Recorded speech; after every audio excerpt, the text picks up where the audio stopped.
From the time of Cain and Abel to this day, people have always been wicked to each other. If given the chance, we would destroy all life on earth just to fight each other. The servant who owed his master a lot of money was forgiven of his debt, but he could not forgive his fellow servant who owed him much less. This parable of Jesus is indeed an everyday reality in our world.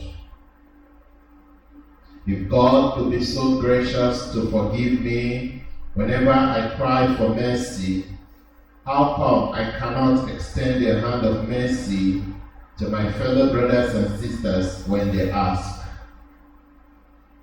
Why do we treat badly those at our mercy? They say if you want to know a beast, you want to know somebody who is a beast, give him some element of power, and then his bestial nature will come out. Just give him power, give him money. You want to know a person's real character, give him so much power, give him so much money. Somebody who used to say yes sir before, when he has so much power, so much money, and he becomes a lord, you see the way he begins to oppress people. That's why they say, thank God, God no be man.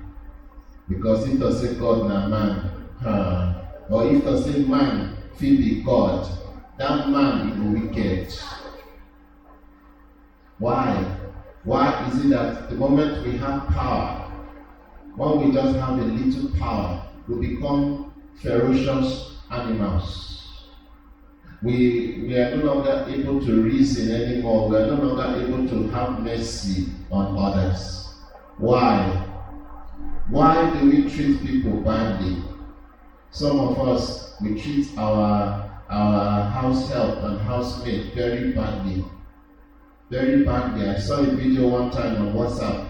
The pastor was narrating his experience when he was little. A woman had a madam. A madam had a house help.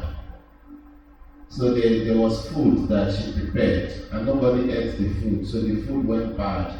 She carried the food and threw the food inside the basket, inside the dustbin. The madam saw that the food was bad, nobody ate the food, and she threw the food inside the dustbin. She didn't say anything. She went to the market. She came back in the evening, called the house help and said, where is that yam that nobody ate? Why did you throw my food inside the dustbin? Today you must eat that food. And he carried a pole and used the pole to hit the head of this house help. And as a result of that, blood started pushing out of her head. Though she was a lady, she didn't have hair. She could not keep her hair, so her hair was just small like me. And with that plank, blood was coming out. Even as blood was coming out of her hair, she forced this house help to go to that dustbin, brought out that expired food that was thrown away, and started choking it on her mouth. You must eat this food today. You must eat this food. I can't be wasting my food in this house. Why are we human beings like that? Why do we treat people badly? And at the same time, we still go to church. This madam goes to church, and this madam will go and kneel at the altar and say, God, have mercy on me. We are at the mercy of God. God, if God wants to destroy us, He just one finger and we are gone. We are the mercy of God. We beg God every day, God have mercy on me. But when we have people under our mercy, how do we treat them? Can we not treat people the way we expect God to treat us? The next time you feel tempted to deal with someone, think about how much God has forgiven you in the past and try to extend this forgiveness to one who has hurt you. This is always a painful exercise to forgive, but you can offer that pain to God in union with the sacrifice of Jesus Christ on the cross. By forgiving him, the master wanted to teach the servant a lesson in forgiveness, but given that this servant could not translate the forgiveness he had received to his fellow servant, the master had no choice but to make him pay dearly. In truth, as Jesus taught us, the measure you give will be the measure you get, and still more will be given to you. Mark chapter 4, verse 24.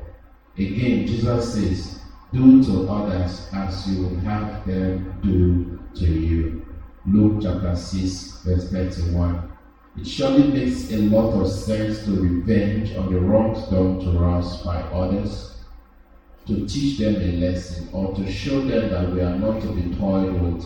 This is often the message in all our action movies. It is the wisdom of the world.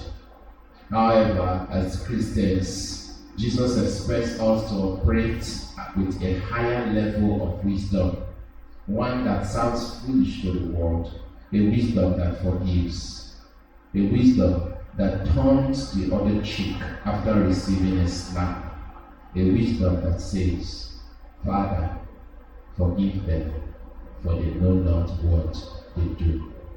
May God bless His words in our hearts.